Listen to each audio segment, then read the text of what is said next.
Elise says, does this mean that we're done? And I say, I don't know, we'll talk. She says, okay, and I leave. At the bus stop, I call my dad to tell him about my life decision. He's a senator at the State House downtown.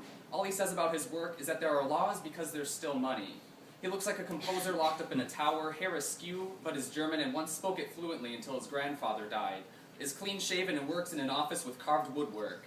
Dad picks up the phone. Oh yeah, come on, tell me what you want. It's Mike. A silence. Senator Robert Ross speaking.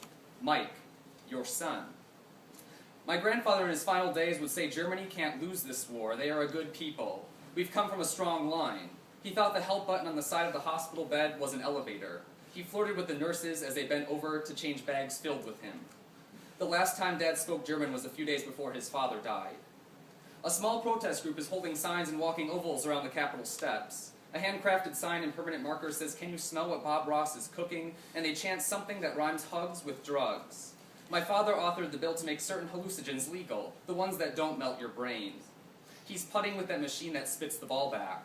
They still make those, I say, and point at the golfing machine. Oh, Mike guy, there's this party tonight that I want you to come to. News anchors will be there, pretty good looking, firm asses and such. So I hear. Oh yeah, I'm celibate, I say.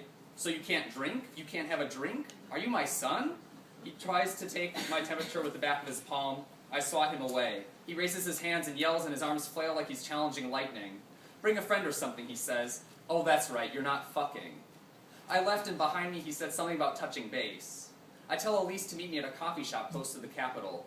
I called you like 8 times, she says. Okay, I say.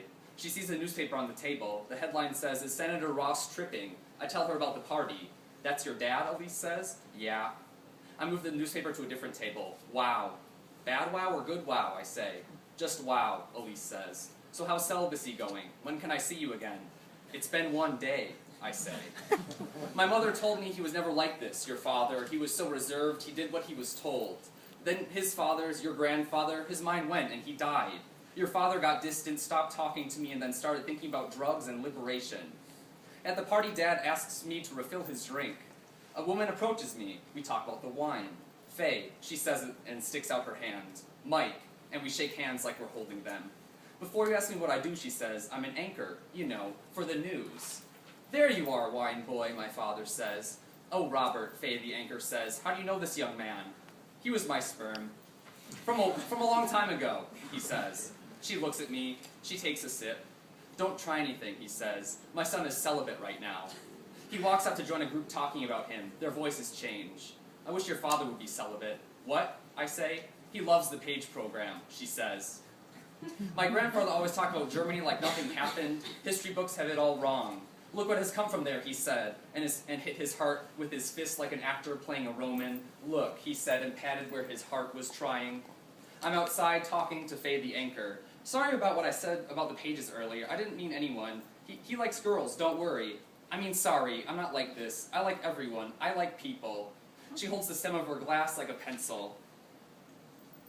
My father leans out the double white doors and whispers to me, Michael, they're laughing at me, my father says. The bill will pass. I know it will.